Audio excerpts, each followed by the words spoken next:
Irreecha irratti wal falmuun barbaachisu wal falmuu qooda wal falmuu beekaniima daafatanii taa'uutu wayyaa jechuudha.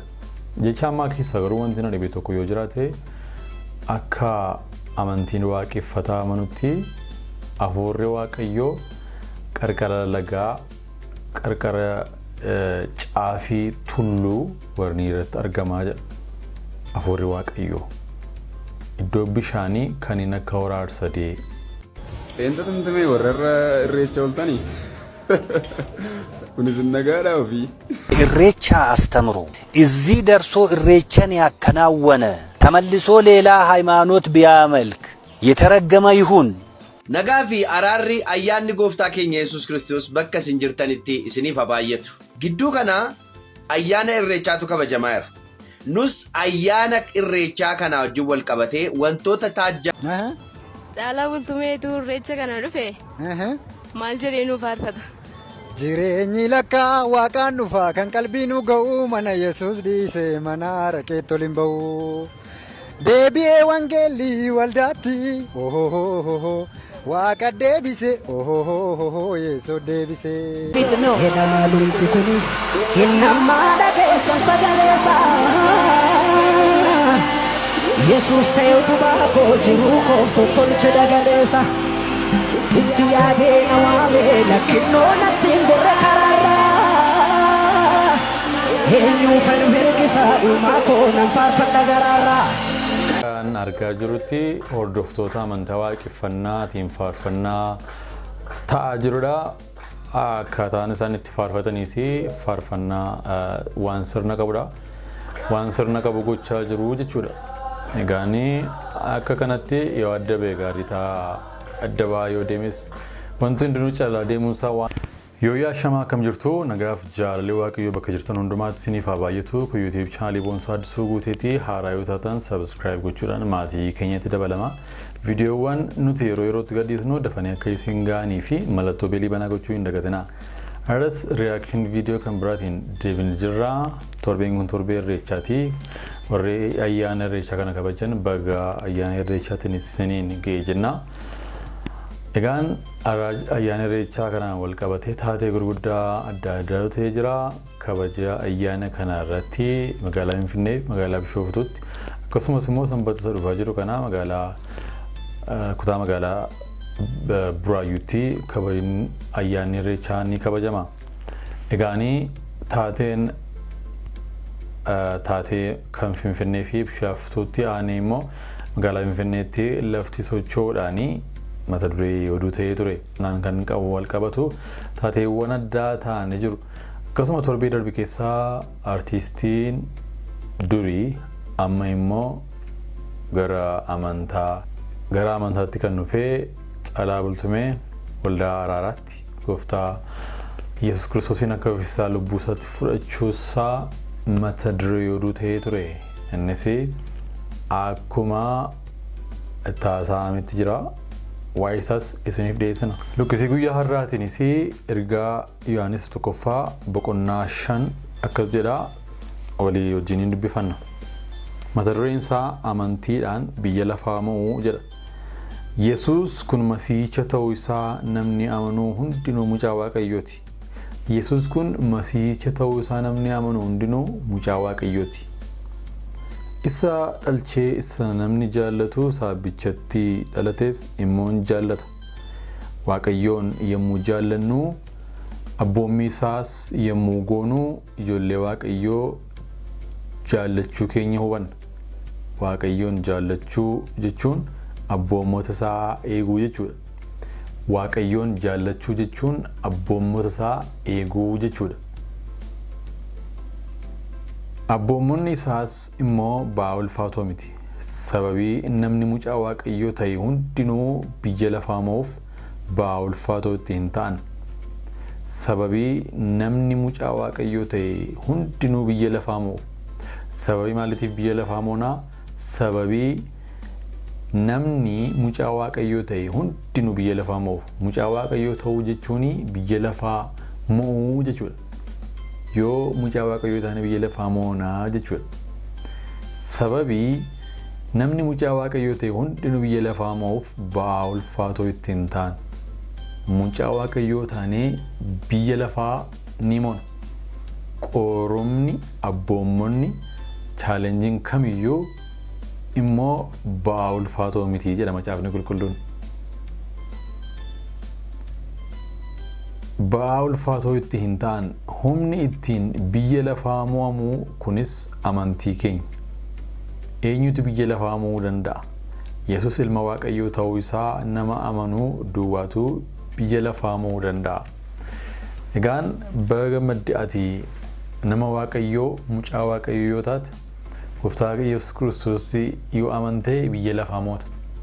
Abboomonnis deddeebii amantiitti deddeebi'uunis wallaansoo amantii kanatti jabaatanii dhaabbachuunis ba'aa ulfaatoo hin ta'an. Sababni isaatii mucaa waaqayyoo taateetta. Mooteetta jechuudha. Mucaa waaqayyoo taateetta jechuun mooteetta jechuudha. Galanni waaqayyoodhaaf haa ta'u. Isa nu moosisee isa mucaa waaqayyoo nu godhe. Gooftaa keenya Yesus Kiristoos karaa isaa isaan nuti fayyineef galanni ulfinni bara baraan isaaf haa ta'u. Ameen.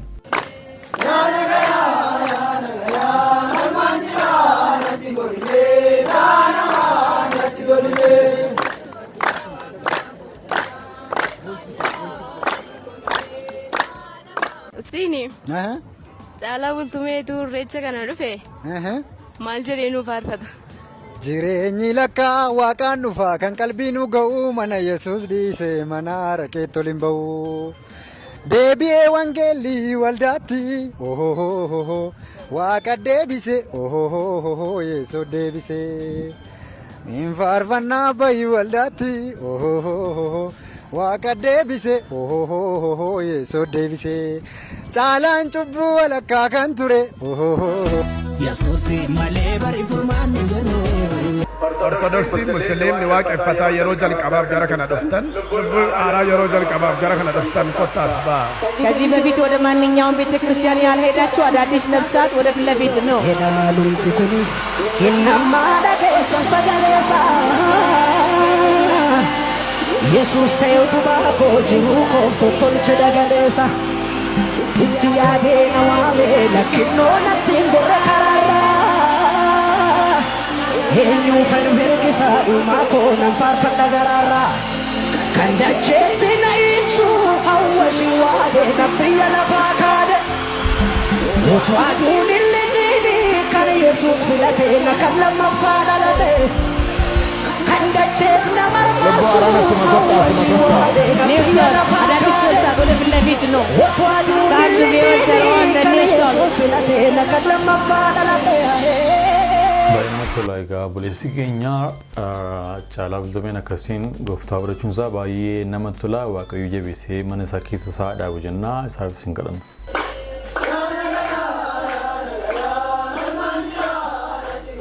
Viidiyoon kun akka argaa jirutti hordoftoota amantaa waaqeffannaatiin faarfannaa ta'aa jirudha. Akkaataan isaan itti faarfataniis faarfannaa waan sirna qabudha. Waan sirna qabu gochaa jiru jechuudha. Egaani akka kanatti yoo adda ba'e gaarii ta'a. Adda ba'aa yoo deemes wanti hundinuu caalaa deemuunsaa waan hin hafnee fi adda fachaa deemuun gaarii ta'a jechuudha.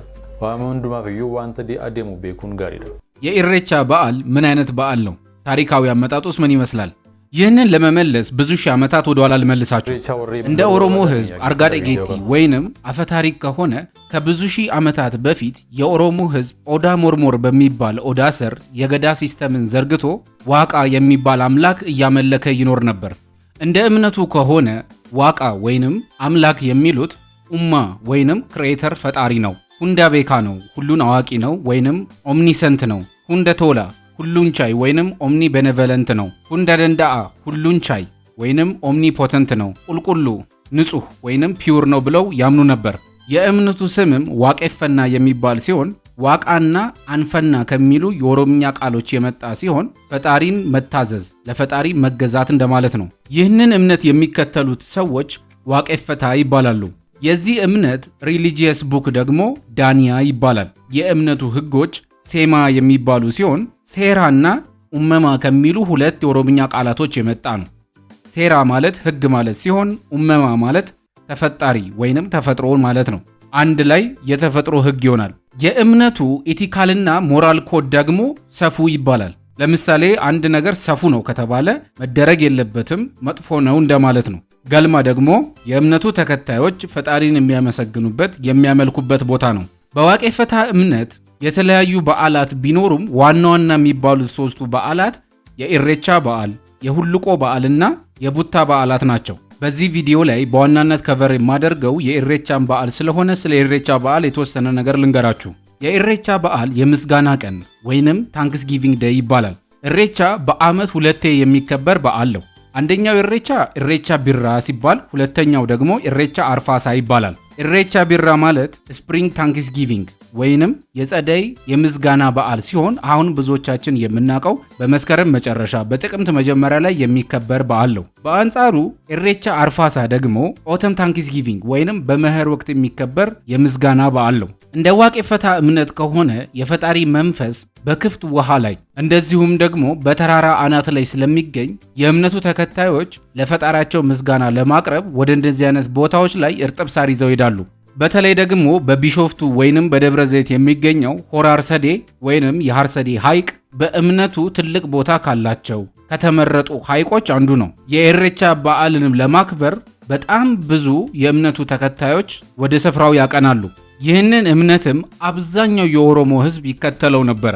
ነገር ግን በጊዜ ሂደት ከውጪ የመጡ የአብርሃም ሃይማኖቶች በኢትዮጵያ መስፋፋት ጀመሩ። አብዛኛው የኦሮሞ ሕዝብም ወደ እስልምና ወደ ክርስትና እምነቱን መቀየር ጀመረ።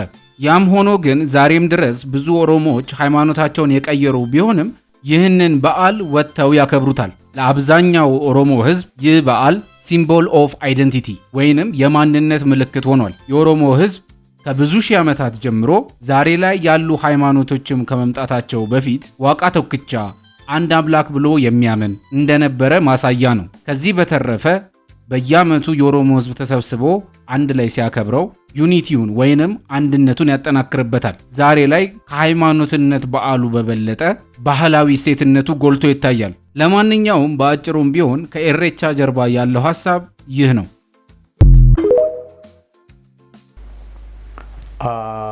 waa'ee irreechaa irratti wal falmuun barbaachisu wal falmuu qooda wal falmuu beekaniima dabafatanii taa'utu wayyaa jechuudha. Jecha ammaa keessa garuu wanti na dhibe tokko yoo jiraate akka amantiin waaqeffataa amanutti afuurri waaqayyoo qarqara lagaa qarqara caafii tulluu warni irratti argamaa jedha. Afuurri waaqayyoo iddoo bishaanii kan inni akka hora arsadee naannoo hora arsadeetti iddoo kabajamu haroowwan achi jiran gaarotarra achi jiranii iddoo akkasitti afuurri waaqayyoo argama. Waaqayyoo achitti dhiyaatee jira. Kanaaf achittidha kan isaan sagantaa kana gaggeeffatanii jedha. Egaani isaan seera qabu, seenaa qabu, macaafa qulqulluu itti amanan qabu. Macaafni qulqulluu isaanii macaafni qulqulluun kan warra waaqeffannaa daaniyaa jedhama jechuudha. Seerri isaanii immoo seemaa jedhama. Seeraa fi uumamarraa kan dhufee jechuudha. Iitikaalii fi mooraalii koodiin isaanii immoo safuudha. Egaan namni seera kana kanatti amanuu waaqeffataa yookaan waaqeffattuu jedhama jechuudha. Amantichi immoo waaqeffannaa jedhama. Baroota kuma darbanii fi kan kabajamaa ture kan adeemsifamaa ture saba Oromoo gidduutti jechuudha. Egaanii kan nuti amannu macaafa qulqulluutidha. Akkuma quraanaa fi macaafa qulqulluu walitti makuu wal fakkeessuu hin dandeenye akkasumas macaafa qulqulluu fi daaniyaa yookaan kitaaba warra waaqeffataa walitti makuus wal fakkeessuus hin dandeenye jechuudha. Sababni isaas completely yaadni isaaniis akeekni isaaniis seerri isaaniis ejjennoon isaaniis amantiin isaaniis garaagara waan ta'eef jechuudha. Kanaaf hubannaan baay'ee nu barbaachisa jechuudha. Eenyutu tumtumee warra irreecha ooltanii? Kunis nagaadhaa ofii. ኢሬቻ አስተምሮ እዚህ ደርሶ ኢሬቻን ያከናወነ ተመልሶ ሌላ ሃይማኖት ቢያመልክ የተረገመ ይሁን Nagaa fi araarri ayyaanni gooftaa keenya Yesuus Kiristoos bakka isin jirtanitti isiniif haa baay'atu. Gidduu kana ayyaana irreechaatu kabajamaa jira. Nus ayyaana irreechaa kana wajjin wal qabatee wantoota taajjabne tokko tokko waliin ilaallame. Isa dura garuu macaafa keessa deebii boqonnaa 18 lakkoofsi 20 akkas jedha. Raajiin utuu ani dubbachuudhaaf isa hin abboomin dubbii tokko maqaa kootiin waan dubbatu kan fakkeessu yookiis maqaa waaqayyoolii warra kaaniitiin kan dubbatu haa ajjeefamu jedhe. Maqaa kootiin fakkeessee maqaa waaqayyoolii biraatiin kan dubbatu jechuudha. Mee kun maal jedhame ilaala.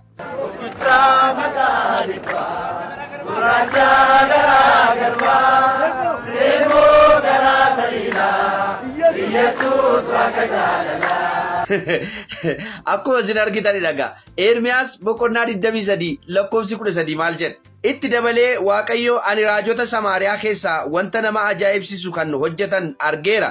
Isaan maqaa Ba'aaliin raajii dubbatanii saba koo wallaalchisaniiru jedha.